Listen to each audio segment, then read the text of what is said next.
The throne room of the Velkari Empire was filled with people. Nobles in their finest robes stood along the walls.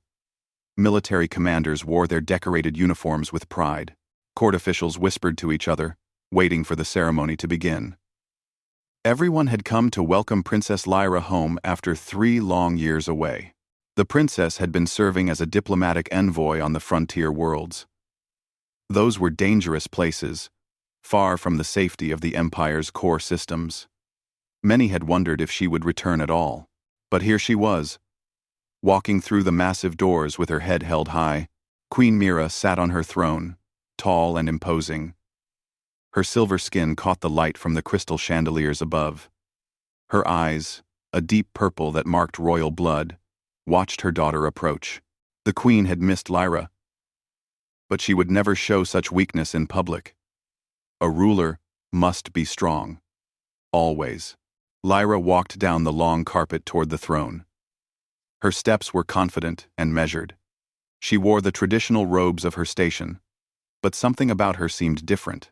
She looked older, more certain of herself.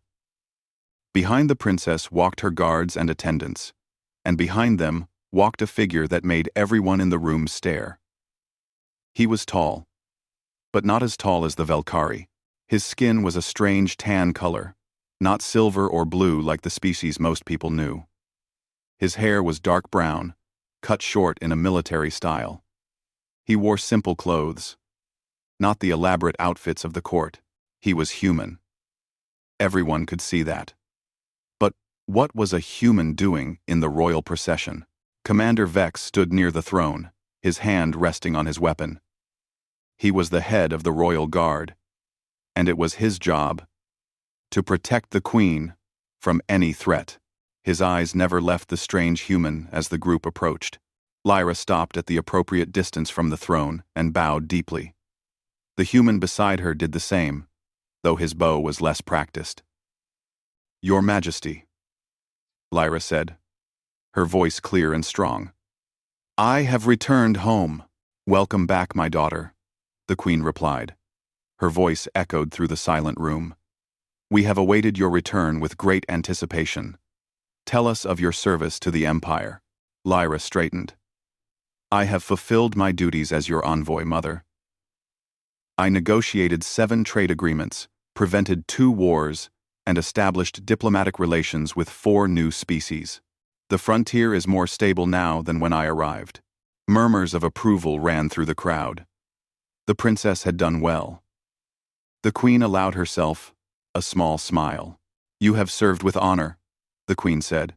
"The Empire is pleased. Thank you, Your Majesty." Lyra paused. "But I have returned with more than just reports of diplomatic success. I have returned with something far more important to me personally." The crowd grew quiet again. The queen leaned forward slightly on her throne. "Speak." Lyra turned and extended her hand toward the human. He stepped forward and took her hand in his. The gesture was simple, but intimate. The crowd gasped. "This is Jake Morrison," Lyra said calmly. "He is my spouse. We were married 6 months ago." According to both human and Velkari traditions, the throne room erupted. Nobles shouted in shock. Commanders looked at each other in disbelief. Court officials began talking all at once. Commander Vex's hand tightened on his weapon. Several guards stepped forward, unsure what to do. The queen raised her hand, and silence fell immediately. Her face had gone completely still, showing no emotion at all. That was more frightening than any display of anger would have been. "What did you say?" the queen asked quietly. "I said he is my spouse, mother," Lyra repeated. Her voice remained calm, but Jake could feel her hand trembling slightly in his. "I have married him. You married a human." The queen spoke each word carefully, as if testing their weight. "You, the crown princess of the Velkari Empire, married a human. A species we barely know. A species that has only been traveling in space for a few decades. A species that most in this room have never even seen before today." "Yes," Lyra said simply.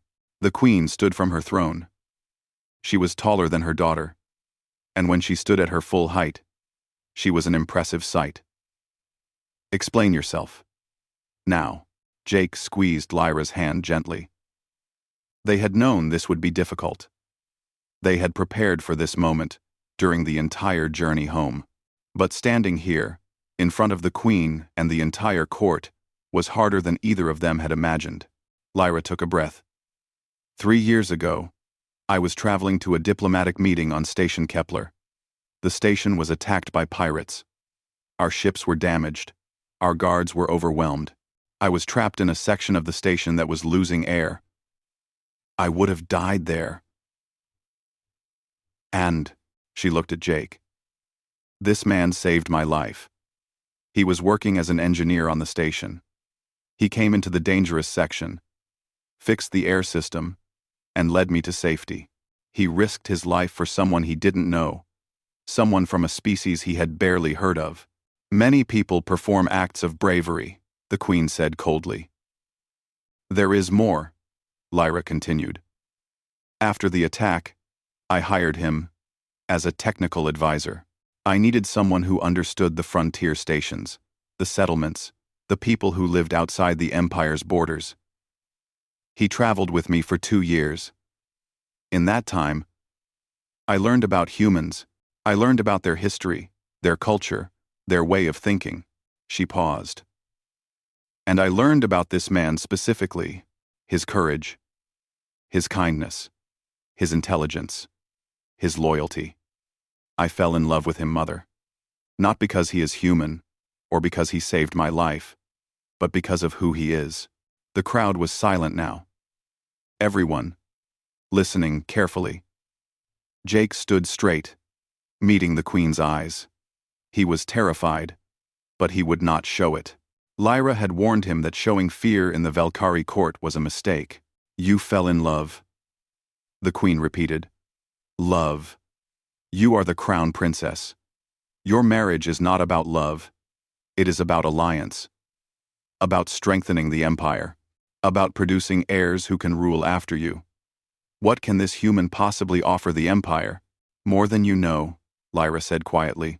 The Queen descended the steps from her throne slowly. She walked toward Jake, studying him like one might study an unusual specimen. Jake forced himself to remain still. Look at him. A voice called from the crowd. It was Lord Keth, a powerful noble who had always opposed Lyra's appointment as crown princess. He is weak, small. His people have barely left their own solar system. Other voices joined in, some agreeing, some simply expressing confusion.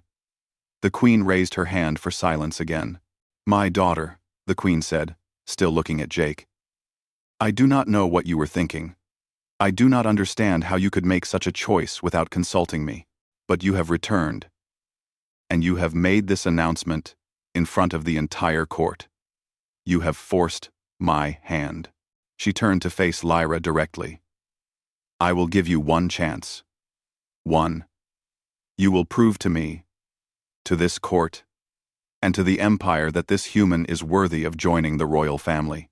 If you cannot, this marriage will be annulled. You will choose a proper spouse from among the noble families. Do you understand? Do you understand? Lyra bowed her head. I understand, Mother. Good. The Queen returned to her throne. You have 1 month. The trial of worth will begin in 3 days. Prepare your husband. He will need all the help he can get. The Queen sat down heavily. This audience is concluded. Everyone leave. Now. The crowd began to file out, talking excitedly among themselves. This was the most interesting thing to happen at court in years. Jake and Lyra remained standing as the throne room emptied. When only a few guards remained, the Queen spoke again. Lyra, stay. Jake looked at Lyra, concerned. She squeezed his hand. Wait for me outside, she said softly. It will be all right. Jake bowed to the Queen one more time, then turned and walked toward the doors.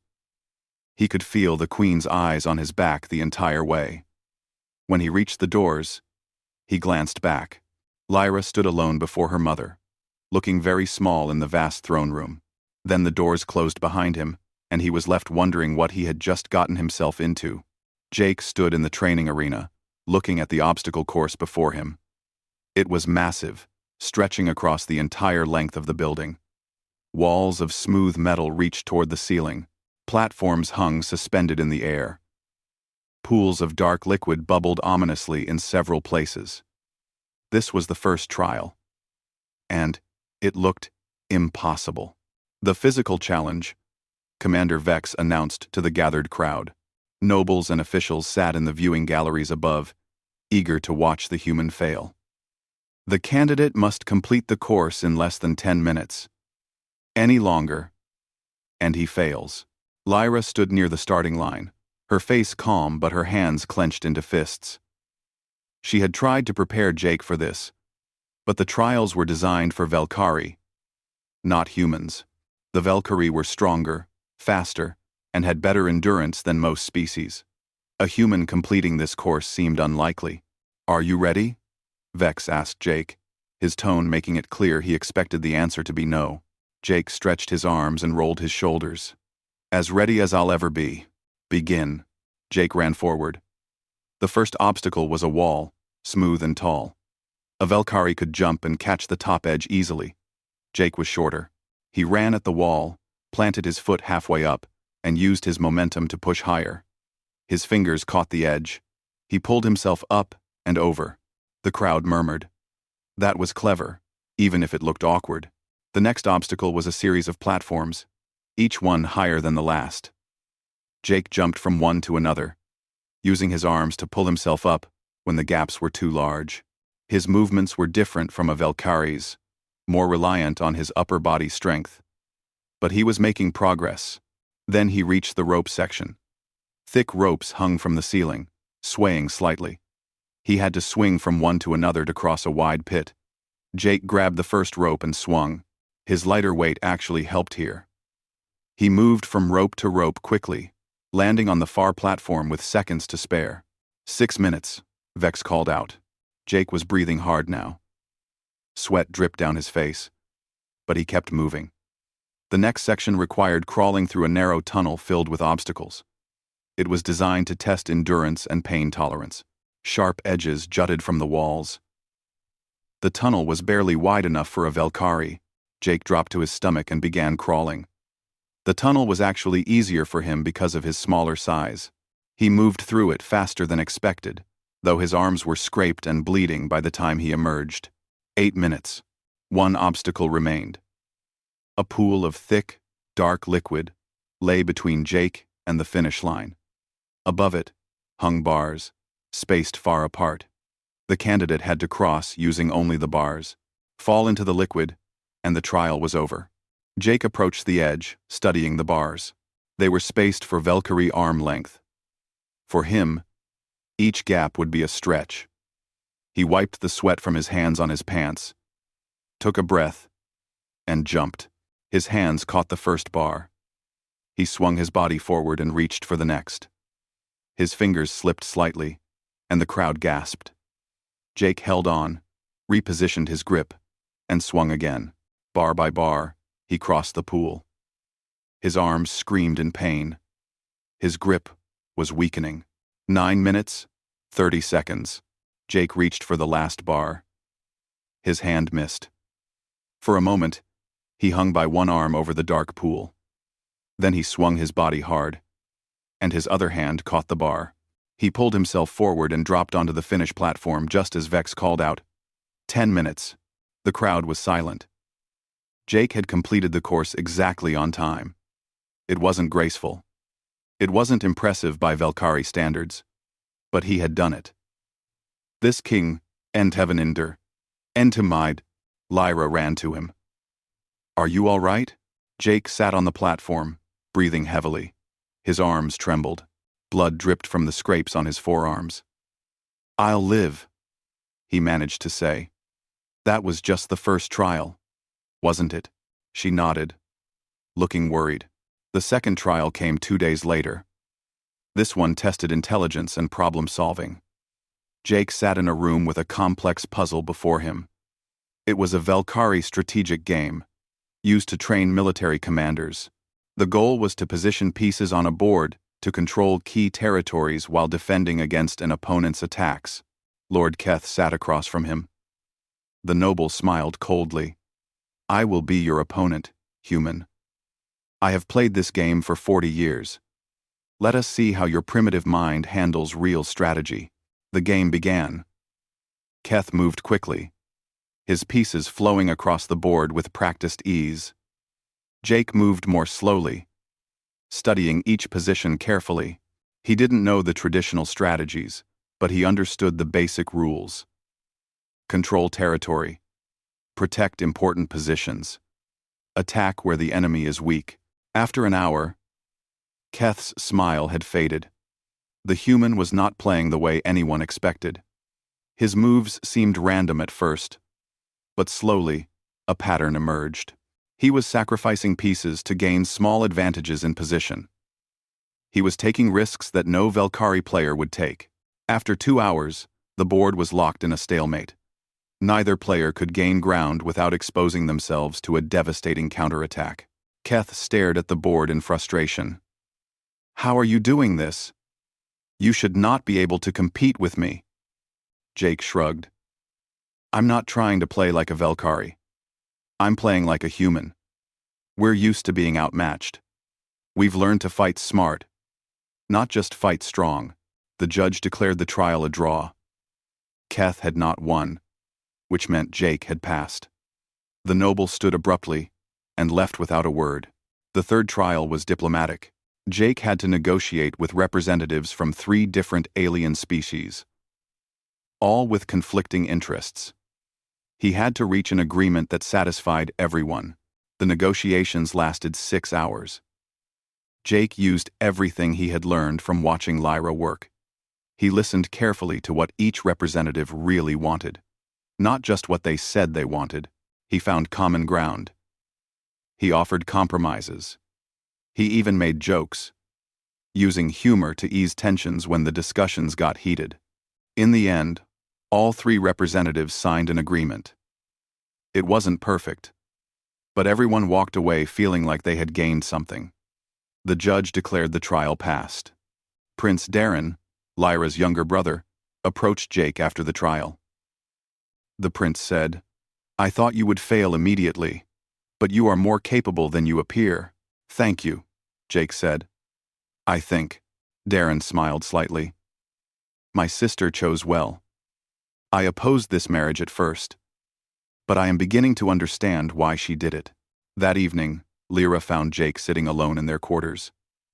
He was staring at his hands, which were still bandaged from the first trial. You've passed 3 trials, she said softly, sitting beside him. Only the final one remains. The one your mother designed specifically for me, Jake said. Lyra nodded. She wants you to prove that humans can offer something valuable to the Empire. Something we don't already have. Reported. We gon nos. Jake was quiet for a moment. What if I can't? Then we fight, Lyra said firmly. We'll find another way. I'm not giving up on us. Jake looked at her. In the soft light, she was beautiful. But it was more than that. She was strong, smart, and braver than anyone he had ever known. Why did you really choose me? He asked. You could have anyone in the Empire. Lyra took his bandaged hand gently. Because you showed me a different way of thinking. The Valkyrie Empire is strong, but we're rigid. We rely on tradition, on doing things the way they've always been done. But the universe is changing. When I met you, when I saw how humans approach problems, I realized something important. What? That strength isn't just about power. It's about adaptability. Humans have only been in space for a short time. But you've survived things that would have destroyed other species. You don't have the best technology or the strongest military. But you're creative. You don't give up. You find ways to win even when you shouldn't be able to. She squeezed his hand. That's what I saw in you specifically. When you saved me on that station, you didn't have the right tools or the training, but you figured it out anyway. You improvised. That's what the Empire needs. That's what I need. Jake smiled. No pressure then. The next morning, he met with Dr. Alina Hayes, the human ambassador who had arrived a few days earlier. She was a middle-aged woman with sharp eyes and a no-nonsense attitude. I've been reviewing the Valkyrie technology, she said, spreading papers across the table. They're advanced in many areas, but there are gaps. Things we do differently. Things we might do better. Like what? Jake asked. Distributed systems, she said. The Valkyrie use centralized command structures for everything. Their ships, their communications, their city infrastructure. It's efficient, but it's vulnerable. Take out the central hub, and the whole system fails. Jake leaned forward, interested now. Humans use distributed networks. Exactly. We learned early on that centralized systems were too easy to attack, so we built redundancy into everything. Multiple connection points. Systems that can operate independently if needed. It's messier, but it's much harder to destroy. They talked for hours, developing a proposal. Jake would present several human concepts to the Queen and her advisors. Technologies and strategies that the Valkyrie didn't use, but could benefit from. If he could prove that humanity had something valuable to offer, he would pass the final trial. The day of the final trial arrived. Jake stood before the Queen, the Royal Council, and a room full of military and scientific experts. He was nervous, but he kept his voice steady as he presented his ideas. He talked about distributed networks and redundant systems. He explained human medical techniques that focused on rapid field treatment rather than sophisticated hospital equipment. He described tactical doctrines that emphasized flexibility and adaptation over rigid battle plans. The experts listened, some with interest, others with skepticism. When he finished, the questions began. They were sharp and challenging, but Jake answered each one as best he could, sometimes admitting when he didn't know something but explaining how humans would find out. Lord Keth stood. These ideas are interesting, perhaps, but they prove nothing. The human species is still primitive. One clever man does not change that. Before Jake could respond, alarms began blaring throughout the palace. Red lights flashed. People began running. Commander Vex burst into the room. "Your Majesty," he said urgently. "Long-range sensors have detected a massive fleet approaching our space. Unknown configuration. They've already destroyed 3 of our outer defense stations." The Queen stood. "How many ships?" "Over 200. And they're using weapons we've never seen before. Our standard defensive tactics aren't working." Everyone began talking at once. The Queen raised her hand for silence. She looked directly at Jake. "It seems we will discover the value of human thinking sooner than expected," she said. "Come. All of you. We go to the war room." As they rushed through the corridors, Jake's mind was racing. An unknown enemy with unknown weapons. The Valkyrie defenses failing. This was exactly the kind of situation where human experience might matter. Humanity had faced impossible odds before. They had survived by thinking differently. He just hoped he could remember how. The war room was chaos. Officers shouted reports across the space. Holographic displays showed the enemy fleet advancing through Valkyrie space like a dark tide. Red icons marked destroyed stations and damaged ships. The numbers kept growing. Admiral Zorn stood at the center, his forearms moving across different control panels simultaneously. He was the Empire's most decorated military commander, and right now, he looked worried. "The enemy is using hit-and-run tactics," he reported to the Queen. "They strike fast, destroy their target, and retreat before our ships can engage properly. We've never encountered anything like this." The Queen studied the displays. "What about our battle formations? The standard defensive grid? They're avoiding direct confrontation with our main fleet," Zorn said. "They're targeting supply lines, communication relays, and civilian stations. By the time we position our forces to defend one location, they've already moved to another. Jake watched the tactical display, his military training kicking in despite his years away from active service. The pattern looked familiar somehow. Where had he seen this before? Captain Ryan Cole entered the war room with several other humans. Jake's former commanding officer looked older than Jake remembered, with more gray in his hair. But his eyes were as sharp as ever. "Your Majesty," Ryan said, bowing. "The human delegation offers any assistance we can provide." The Queen barely glanced at him. "Unless you have a fleet hidden somewhere, I doubt you can help." "We might not have a fleet," Ryan said calmly, "but we have experience fighting enemies with superior technology and numbers. It's kind of our specialty." Lord Keth, who had followed everyone to the war room, laughed bitterly. "The humans think they can solve our military problems? This is absurd." Jake ignored him, still staring at the display. Then it clicked. "The swarm wars," he said suddenly. Everyone turned to look at him. "What did you say?" the Queen asked. Jake pointed at the display. "This pattern. The hit-and-run tactics. The targeting of supply lines. The refusal to engage in direct battle. Humanity faced an enemy that fought exactly like this 20 years ago. We called it the Swarm Wars." Ryan nodded slowly. "He's right. The Silicon Swarm. Automated drone ships with distributed intelligence. They nearly destroyed our outer colonies before we figured out how to fight them." "And how did you fight them?" Admiral Zorn asked, his tone skeptical but interested. Jake pulled up a chair to the tactical display. "The first thing we learned was that traditional fleet tactics don't work against an enemy like this. They're too fast, too unpredictable. You can't defend everything, and you can't catch them with heavy ships." He manipulated the display, pulling up different scenarios. "We had to change our whole approach. Instead of trying to defend fixed positions, we went on the offensive. Small, fast ships, working in coordinated groups. We didn't try to destroy their entire fleet. We targeted their command and control systems." "But you said they used distributed intelligence," Zorn pointed out. "There was no central command to target." "Not centralized," Jake agreed. "But distributed systems still need coordination nodes.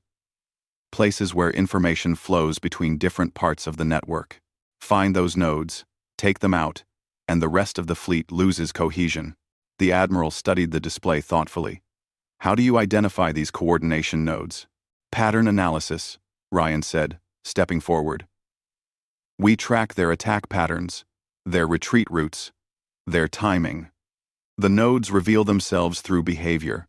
Ships that other ships defer to. Ships that change position right before a major attack. Ships that retreat last." Vera Chen, a human tactical specialist, joined the discussion. She pulled up data from the recent attacks. "Look here. In each battle, there are a few ships that maintain specific positions relative to the others. They're not fighting, they're coordinating." The Velkari officers gathered around, studying the data. Jake could see them starting to understand. "Even if we identify these coordination nodes," Zorn said, "our capital ships are too slow to catch them. By the time we arrive, they'll be gone." "That's why you don't use capital ships," Jake said. "You use fighters. Fast, maneuverable craft that can chase them down.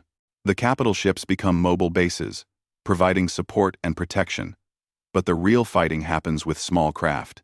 Lord Keth stepped forward. "This is foolishness. The Velkari Navy does not rely on small fighters. Our strength is in our battle cruisers, our dreadnoughts. They have served the Empire for centuries, and they're getting destroyed right now," Jake said bluntly. "Because this enemy doesn't fight the way you expect. You have to adapt." The Queen raised her hand. "Enough!" "Admiral Zorn, what is your assessment? Could this strategy work?" Zorn was quiet for a long moment. "The theory is sound," he finally said. "We do have fighter squadrons, though we rarely use them in this manner. The risk is high.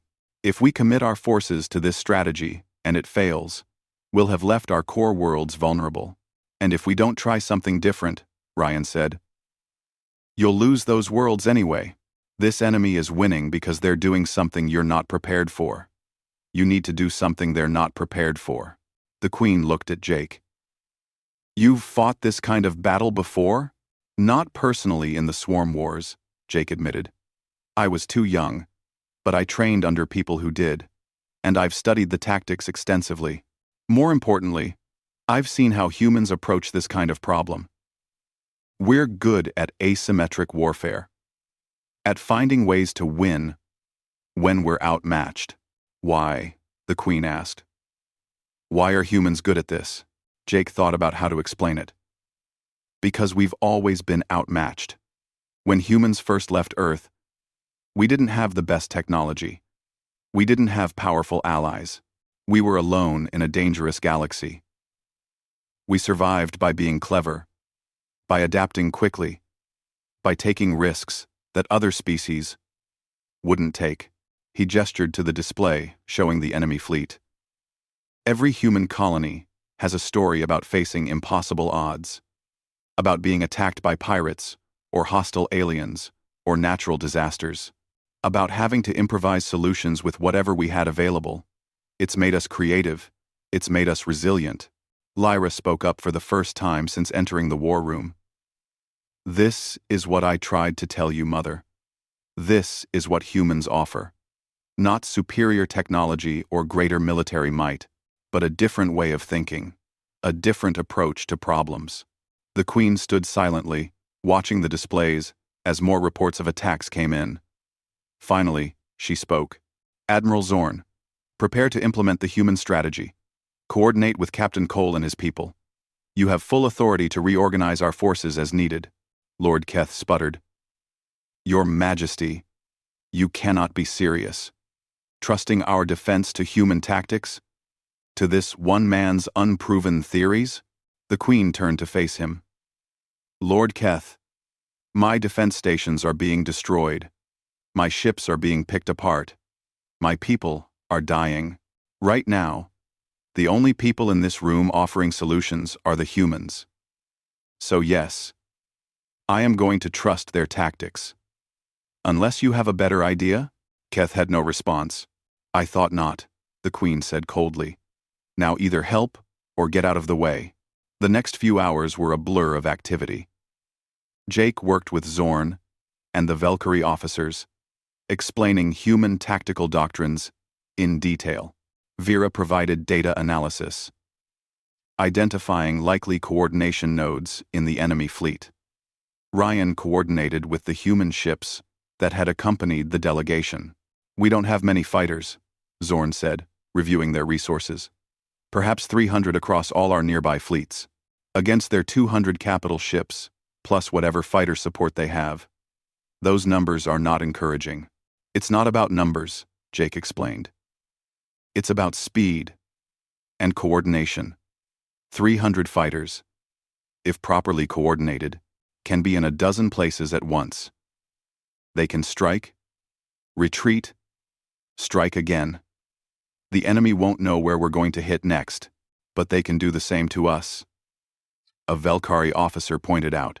They can try, Ryan said with a slight smile. But we're going to do something they won't expect. We're going to learn their pattern and break it. Prince Darren had been watching quietly.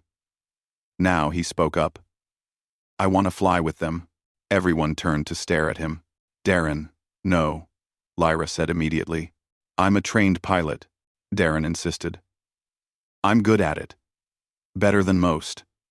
And if the humans are going to risk their lives defending our empire, the least I can do is stand with them. The Queen looked torn. My son, I'm not a child anymore, Mother, Darren said firmly. After a long pause, the Queen nodded. Very well. But you will stay close to the capital ships.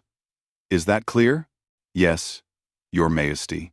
Jake pulled up the tactical display again. This time, showing their proposed plan. The enemy's next target will likely be the Helion station. It's a major supply hub. If they take it out, they can cut off reinforcements to the inner systems. How do you know that's their target? Zorn asked. Because that's what I would target. Jake said. It's the logical next step. They've been working their way inward, taking out infrastructure. Helion is the next major piece. So we defend Helion? No, Jake said. We make them think we're defending Helion. We put enough ships there to look like a proper defense. But the real force will be hidden in the nearby asteroid field. When they come for the station, we hit them from behind. We target their coordination nodes while they're focused on the station. Vera highlighted several ships on the display. Based on their previous attacks, these 5 ships are the most likely coordination nodes. We take them out fast, and the rest of the fleet should lose cohesion. Should? Zorn repeated. Nothing is certain in war, Ryan said. But based on human experience fighting similar enemies, this approach has a high probability of success. The Admiral looked at the Queen. She nodded. Prepare the fleet, Zorn ordered. We move within the hour. As officers rushed to carry out orders, Jake felt a hand on his shoulder. He turned to find the Queen standing behind him.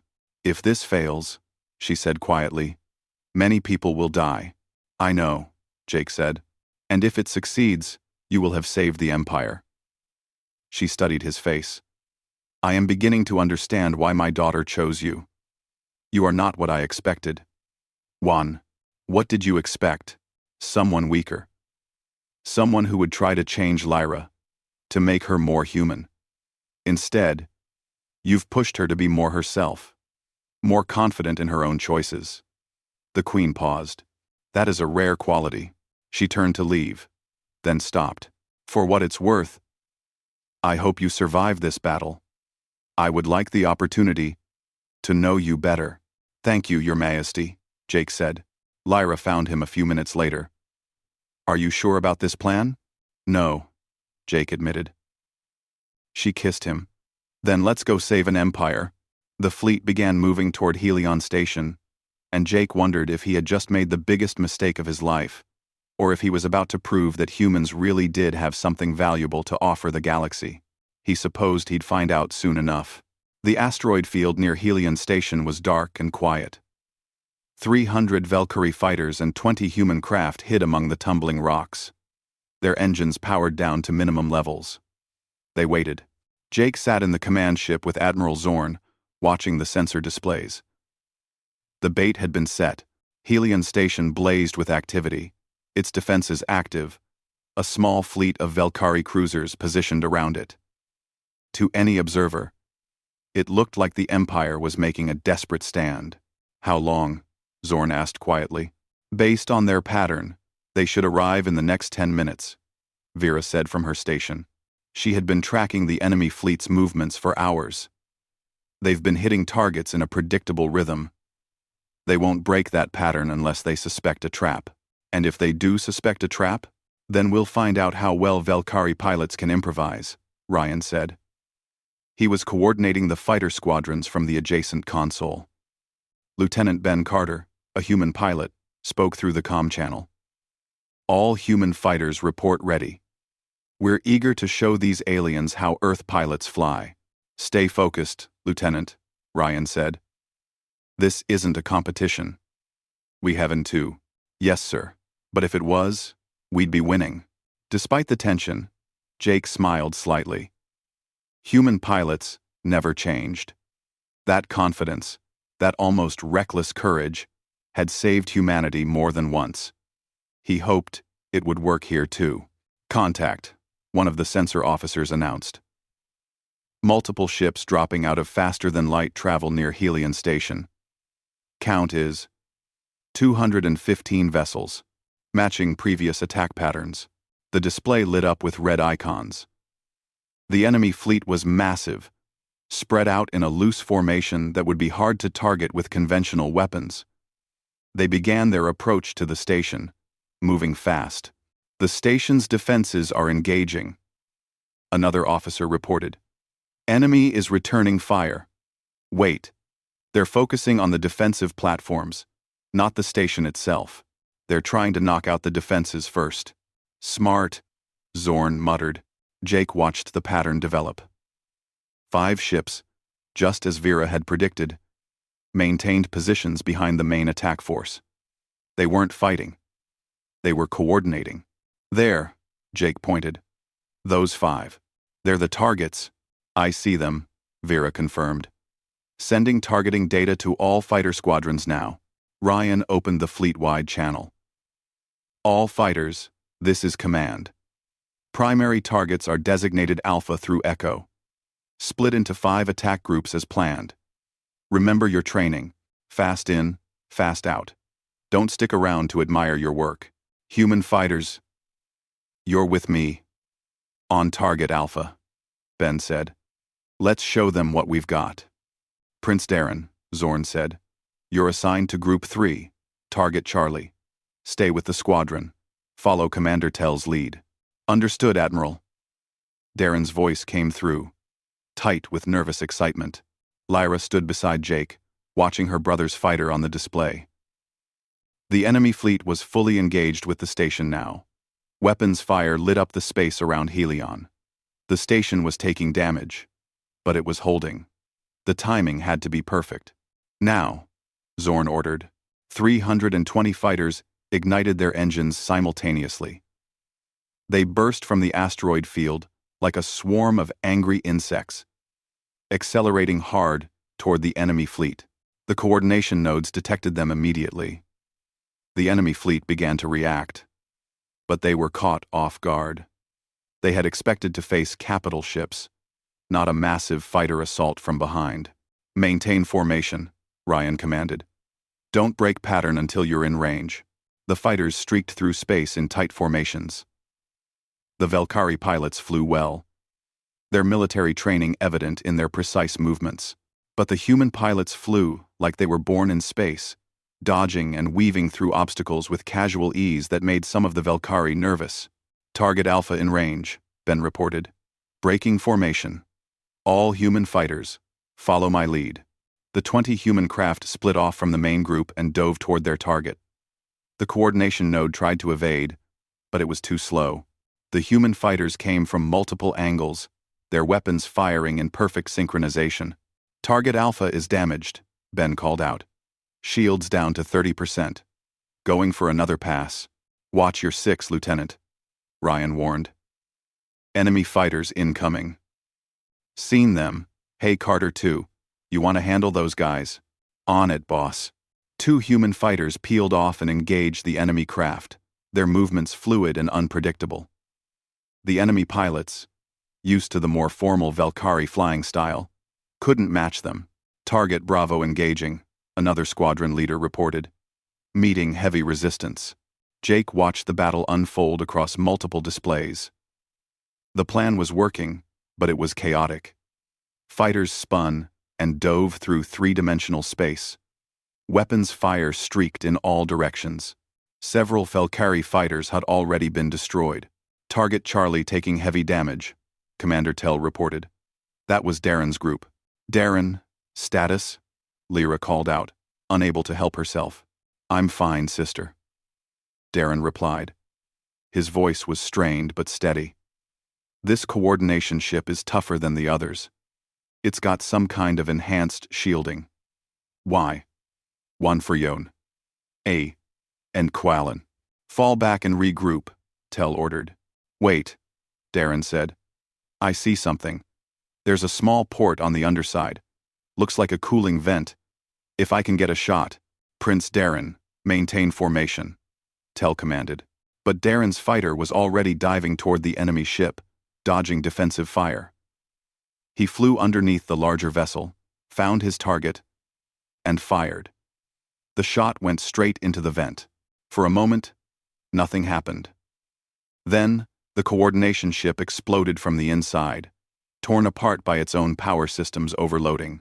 Target Charlie destroyed, Darren reported, breathing hard. I'm okay. That was intense. Lyra sagged against Jake in relief. Good shot, Prince, Ben called out. Not bad for a royal. Thanks, I think, Darren replied. Targets Alpha and Delta destroyed, Ryan reported. Echo is running. Bravo is still fighting. The enemy fleet was losing cohesion, just as Jake had predicted. Without their coordination nodes, the individual ships were making independent decisions. Some continued attacking the station. Others turned to face the fighter assault.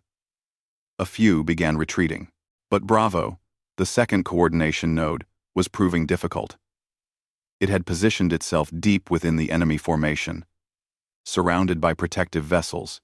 "We're getting cut to pieces trying to reach it," the squadron leader reported. "Requesting support. All available fighters, converge on target Bravo," Zorn ordered. Jake watched as dozens of fighters changed course, forming a massive assault force. The enemy ships protecting Bravo fired desperately, but there were too many attackers. Valkyrie and human fighters worked together, the humans' unpredictable flying, creating openings that the Valkyrie exploited with precise fire. Bravo tried to run, but it was too late. A Valkyrie fighter delivered the killing blow, and the coordination node exploded in a brilliant flash. "All primary targets destroyed," Ryan announced. The enemy fleet was in chaos now. Some ships fought on, but many were retreating. Without coordination, they couldn't maintain their hit and run tactics. They were just individual vessels, and the Valkyrie capital ships were moving in to engage them. "Capital ships, you are cleared to advance," Zorn ordered. "Let's finish this." The massive Valkyrie cruisers that had been waiting in reserve moved forward. Against a coordinated enemy, they would have been too slow. But against scattered, confused ships, they were devastating. The enemy vessels began exploding under heavy fire. Then something changed. The enemy ships that were still functional suddenly stopped retreating. They regrouped, forming a tight, defensive sphere. "What are they doing?" Zorn asked. Vera studied her sensors. "There's something in the center of that formation. A larger ship. Different design. It must have been hanging back this whole time. Another coordination node? Maybe," Jake said, staring at the display. "Or maybe their command ship." The enemy sphere began advancing toward the Valkyrie capital ships. They were attacking now. Not hit and run, but a direct assault. "They're desperate," Ryan said. "We've destroyed their advantage. Now they're trying to do as much damage as possible before we finish them." "All fighters, pull back," Zorn ordered. "Let the capital ships handle them." But as the fighters retreated, something went wrong. Lord Keth's voice suddenly cut through the command channel. "This is Lord Keth. I have taken control of the defense grid from the secondary command station. The human plan has failed. I am activating the automated defenses to protect the capital ships." "What?" Zorn looked shocked. "Keth, stand down. That's a direct order. I will not watch this empire fall because we trusted humans," Keth replied. "The automated defenses will destroy the enemy fleet." Jake felt ice in his stomach. "He's going to fire on everything, including our fighters." Lyra ran to a console. "He's locked us out. I can't override his commands." The defense stations around Helion began powering up their main weapons. They were designed to fire on any ships that matched enemy profiles. But in the chaos of battle, with fighters flying in all directions, the system couldn't distinguish friend from foe properly. "All fighters, emergency retreat," Ryan shouted. "Get away from the capital ships. Now!" The pilots reacted instantly, pushing their engines to maximum.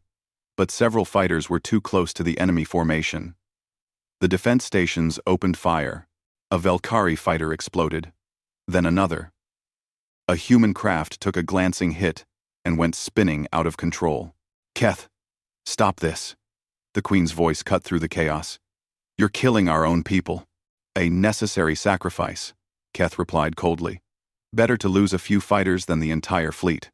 Prince Darren's fighter was caught between the enemy formation and the automated defenses.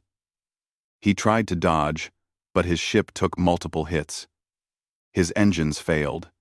"I'm hit," Darren reported, his voice tight with pain. "Ship is dead. Life support failing." "Darren!" Lyra screamed. Jake looked at the tactical display.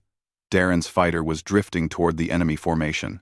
In minutes, either the enemy would destroy him or the defense stations would fire again. "I'm going after him," Jake said, standing up. "You're not a pilot," Zorn said. "I've flown before. Combat drops during my service. I can handle a fighter." "It's suicide," the Admiral said. "The automated defenses will shoot you down." Jake was already moving toward the door. "Then somebody needs to shut down those defenses." Lyra grabbed his arm. "Jake, please." He kissed her quickly. "Your brother saved me during the trials. Time to return the favor. Besides, somebody has to prove humans are good at the impossible, right?" He ran from the command ship toward the fighter bay. Behind him, Vera was already working on shutting down the defense grid. But it would take time. And Darren didn't have time. Jake climbed into a single-seat fighter. The controls were different from human designs, but the basics were the same. Throttle, maneuvering thrusters, weapons. He could do this. He launched from the bay and accelerated toward Darren's position. Immediately, alarms blared. The defense stations had locked onto him. "Incoming fire," the computer warned in Velkari. Jake threw the fighter into a hard roll. Energy blasts streaked past him. He dove and twisted, using every trick he remembered from his training. The fighter was fast and responsive, but the automated defenses were faster. A blast clipped his wing. "Almost there," Jake muttered, keeping his eyes on Darren's drifting fighter. Another blast hit him head-on. Shields down to 30%. The fighter shuddered. "Jake, abort," Ryan called over the comm. "You'll never make it." But Jake was already there. He matched velocity with Darren's fighter and extended the rescue tether. It locked onto the damaged craft. "Got you," Jake said. "Hold on, Prince. We're going home." He turned the fighter around and accelerated back toward the capital ships. The defense stations fired again. Jake couldn't dodge effectively while towing Darren's fighter. Shields at 10%. 5%. "Come on," Jake said through gritted teeth. Then the firing stopped. "Defense grid is down," Vera announced. "I've shut it off," Jake sagged in relief. He guided both fighters back to the bay, landed harder than he intended, and sat in the cockpit for a moment, shaking.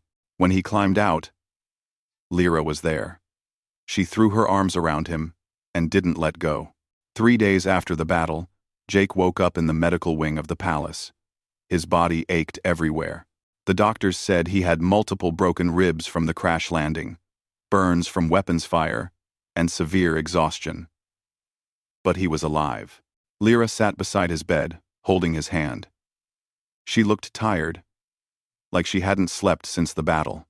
"Hey," Jake said weakly, her eyes filled with tears. "You idiot. You beautiful, brave idiot. Is Darren okay?" "He's fine. Recovering in the room next to yours. He wants to thank you, but I told him to wait until you're stronger." She squeezed his hand. "You saved my brother's life." "He saved mine during the trials," Jake said. "We're even now." "The battle?" Jake asked. "Did we win?" Lyra nodded. "After Vera shut down the defense grid, our capital ships destroyed what remained of the enemy fleet. A few escaped, but the threat is over. For now." "And Keth?" Her expression hardened. "Arrested. He's being held for treason.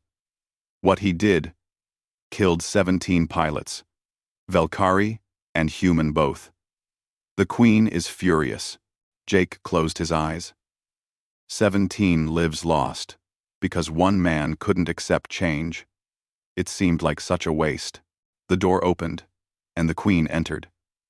Lyra started to stand, but the Queen waved her back down. "Stay," the Queen said. She approached Jake's bed slowly. "How are you feeling, Jake Morrison?" "Like I flew a fighter through a defensive grid while towing another ship," Jake said. "So, pretty rough." The Queen's lips twitched slightly. "I suppose that's accurate." She was quiet for a moment. "You risked your life to save my son." "Why?" "Because he's family," Jake said simply. "And because it was the right thing to do." "Family," the Queen repeated. She sat down in the chair on the other side of the bed. I have been thinking about that word these past few days, about what it means, about what I almost lost because I was too stubborn to see what was in front of me. She looked at Lyra, then back at Jake. When you first arrived, I saw only a human, a representative of a species I barely knew. Someone who had somehow convinced my daughter to marry him. I was angry. I felt betrayed. I thought you would weaken the Empire. And now? Jake asked. Now I see something different, the Queen said. I see a man who passed every trial I set before him, even when they seemed impossible. I see a man who proposed a strategy that saved our fleet when our own tactics were failing. I see a man who flew into certain death to save someone he barely knew. Because that person was family. She stood and placed her hand on Jake's shoulder. It was a Valkyrie gesture of deep respect. I was wrong about you. And I was wrong about your people. Humans have much to offer the Empire, if we are wise enough to listen. Your Majesty, Jake said. I can't speak for all humans, but I can promise that we want the same things you do. Safety for our families, prosperity for our people, a future where we can live without fear. Then we want the same things, the Queen said. Good. That makes what comes next easier. Over the next few days, as Jake recovered, the palace buzzed with activity. Delegations arrived from across the Empire. Human representatives came from Earth and the colonies. Everyone wanted to know about the battle, about the human tactics, about what would happen next. Prince Darren visited Jake as soon as the doctors allowed it. The young prince walked with a slight limp, but he was smiling. I owe you my life, Darren said, sitting beside the bed. I don't know how to repay that. I don't know how to repay that. You don't have to repay anything, Jake said. That's not how family works. Family, Darren said thoughtfully. I must admit, when Lyra first told me she married a human, I thought she had lost her mind. But now I understand. You're not just a human. You're someone who makes my sister happy. Someone who makes her stronger. That's what matters. He stood to leave, then paused. Also, you fly like a madman. I watched the recording of your rescue run. No trained pilot would have attempted half those maneuvers. Jake grinned. Yeah, well, I learned from humans. We're good at attempting things we shouldn't. A week after the battle, Jake was finally cleared to leave the medical wing. He walked slowly through the palace halls, Lyra supporting him when he needed it. They were heading to the throne room. The Queen had called for a formal ceremony, though she hadn't told anyone what it was for. When they arrived, the throne room was packed. Every noble family had sent representatives. The military commanders stood in their dress uniforms. Ambassador Hayes was there with the human delegation. Even Admiral Zorn had come, though he looked uncomfortable in formal robes instead of his battle gear. Jake and Lyra took their place before the throne. The Queen stood, and the room fell silent. We gather today to address several matters of importance to the Empire, the Queen announced. First, the matter of Lord Keth. 2 guards brought Keth forward. The former noble looked diminished somehow, stripped of his robes and titles. Lord Keth, you have been found guilty of treason, the Queen said. You activated defensive systems against direct orders, resulting in the deaths of 17 loyal pilots. You placed your pride above the safety of the Empire. What do you have to say? Keth raised his head. I did what I thought was necessary. The humans saved us. The Queen interrupted coldly. While you sat in a command station, they were fighting and dying to protect our worlds. Do not speak to me of necessity. She gestured to the guards. Take him away. He will spend the rest of his life in exile, on the prison moon, thinking about what his pride has cost. As Keth was led away, the Queen continued. Second, the matter of the alliance. Ambassador Hayes stepped forward and bowed.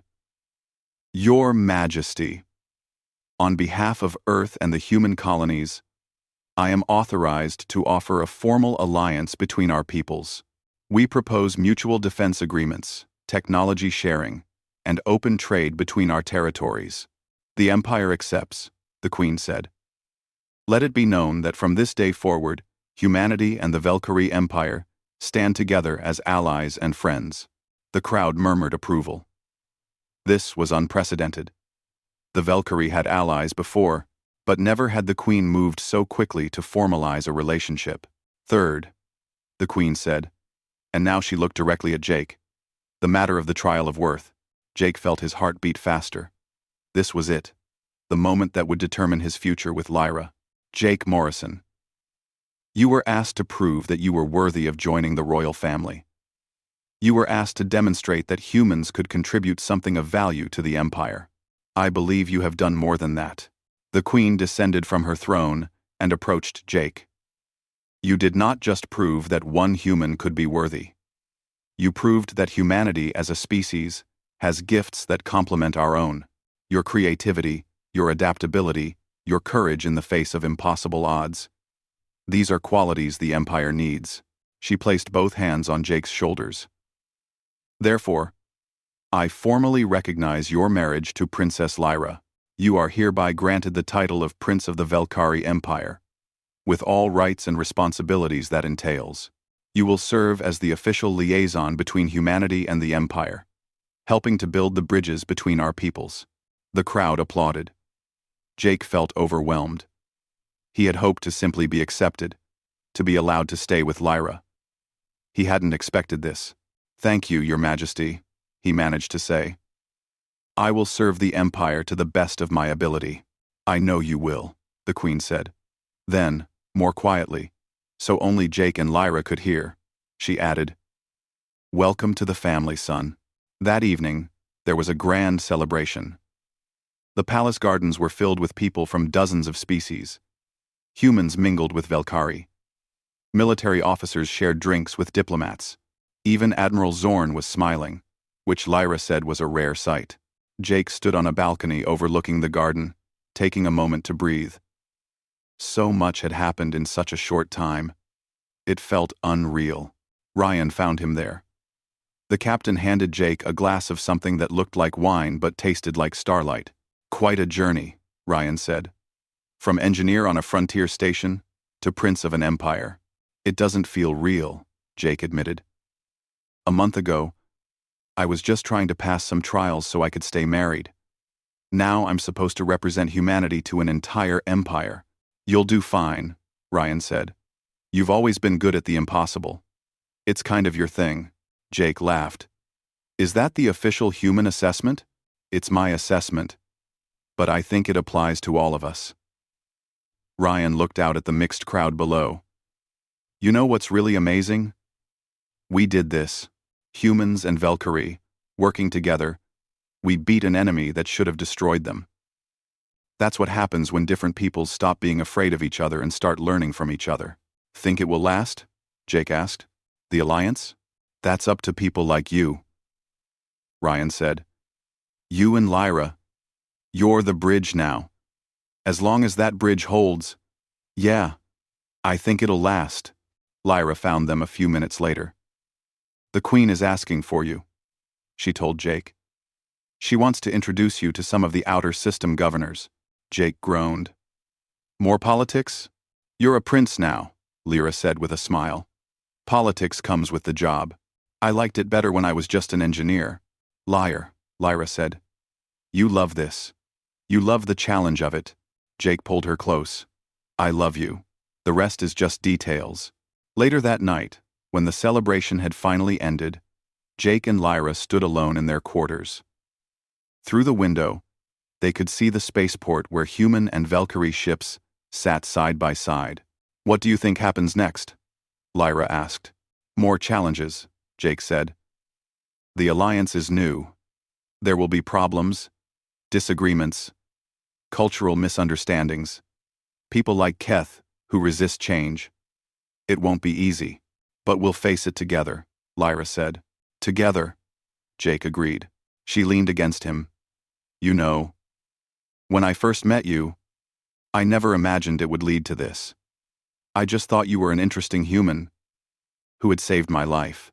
And now you're an interesting human who saved my brother, helped save the Empire, and became a prince. She smiled. I have excellent taste, Jake laughed. I'm still the same person I was on that station. I know, Lyra said softly. That's why I love you. You didn't change to fit into my world. You just showed my world a different way of seeing things. A human way. Months later, the Queen stood in her private chambers, looking at a report from the frontier. The joint human-Velkari patrol groups were performing well. Trade between the species was growing. Cultural exchange programs were being established. Prince Darren entered. You wanted to see me, Mother? I did, the Queen said. I've been reviewing the candidates for the new ambassador position to the human colonies. I think you should take it. Darren looked surprised. Me? Why? Me? Because you fought alongside humans. You understand them in a way most of our people don't. And because I think this alliance is the future of the Empire. I want my children to be part of that future. She handed him the report. Besides, Jake tells me there's a human pilot named Carter who has been asking about you. Something about wanting to challenge you to a racing competition? Darren's cheeks turned slightly blue, the Velkari equivalent of blushing. Ben is very competitive. The Queen said with a knowing smile. Go. Be our ambassador. Learn from the humans. Teach them about us. Build something lasting. As Darren left, the Queen returned to the window. She thought about the day Jake and Lyra had first announced their marriage. She had been so angry, so certain it was a mistake. Now, watching human and Velkari ships working together in the sky above, she understood. Jake hadn't weakened the Empire. He had shown them a path to something stronger. I asked who this human was, she said quietly to herself. Now I know. He was the future we didn't know we needed. In the garden below, Jake was teaching a group of young Velkari about human history. He told them about Earth's first steps into space, about the struggles and triumphs of becoming a spacefaring species. The young ones listened with wide eyes, fascinated by the stories of humans facing impossible odds and finding ways to survive. Lyra watched from a distance, her hand resting on her stomach. Soon, there would be a new member of their family. A child who would be both human and Velkari, a living symbol of the Alliance. She wondered what kind of world that child would grow up in. One where different species worked together, learned from each other, and faced challenges as one. It was a good dream. Jake finished his story and looked up, spotting Lyra. He smiled and waved. She waved back, feeling a warmth in her chest that had nothing to do with the sun overhead. This was their future. Not human. Not Velkari. Something new. Something better. And it had all started with a simple question from a queen. Who is this human? The answer turned out to be more than anyone expected.